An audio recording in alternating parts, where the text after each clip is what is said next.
This handicap stayed with me as the years rolled by. In canoes on my main lakes fishing for landlocked salmon, bass fishing in New Hampshire, trout fishing on the Deschutes, and Metlis in Oregon, fishing for salmon on the Columbia at Bumping Lake in Cascades. Wherever I went, the haunting fear of the water followed me. It ruined my fishing trips, deprived me of the joy of canoeing, boating, and swimming. मैं जब भी कहीं canoeing के लिए पानी में जाता या फिशिंग के लिए किसी भी जगह जाता, ये डर पानी का मुझे हमेशा सताता और मेरा सारा मज़ा किरकिरा हो जाता।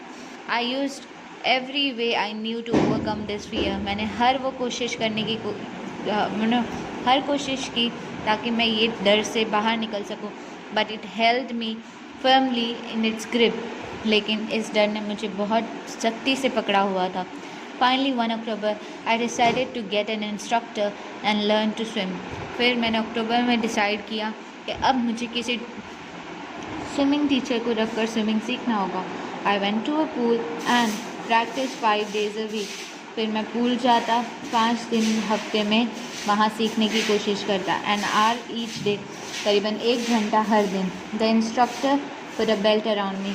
वो इंस्ट्रक्टर मेरे ओर एक बेल्ट बांधता।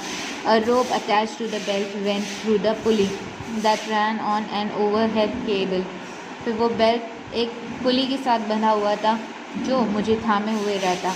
He held on to the end of the rope और वो रोप के दूसरे सिरे पर वो पुली बंधा था।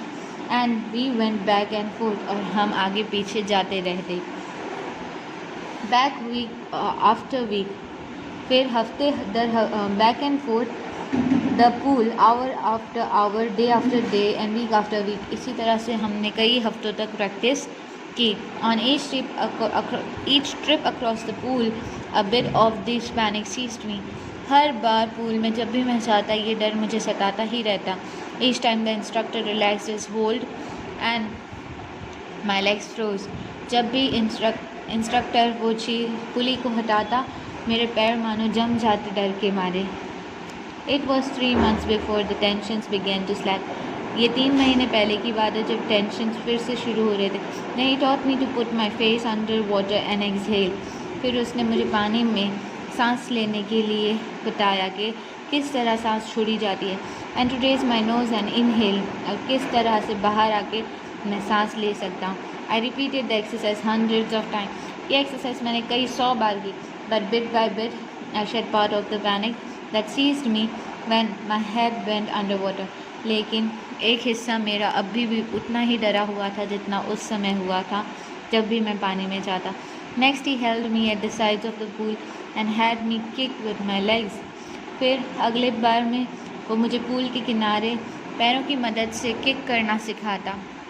For weeks I did just that, और मैंने कई हफ्तों तक सिर्फ वही किया। At first legs refused to work. शुरू में तो पैरों ने बिल्कुल साथ नहीं दिया। बट दे ग्रेजुअली रिलैक्स, लेकिन फिर धीरे धीरे जैसे वो भी आराम करने लगे। And finally I could command them, और फिर मैं उनको उस जैसे मर्जी चाहता वैसे काम में ले सकता था। Thus pieces by piece he build a swimmer, और फिर एक एक टुकड़ा उसने कर मेरे अंदर के स्विमर को बनाया। And when he had perfected each piece he put them together, और जब ये पूरा सब सही हो जाएगा और सारे टुकड़े जुड़ जाएंगे तब एक स्विमर बन के मैं निकलूँगा। एन इंटीग्रेटेड होल, मैं पूरा हिस्सा होऊंगा एक स्विमर का। In April he said, now you can swim, dive off and swim the length of the pool, crawl stroke. फिर उन्होंने कहा अब तुम तैयार हो, अब इस पूरे पूल का एक चक्कर तुम स्विमिंग करके दिखाओ एक ही स्ट्रोक में।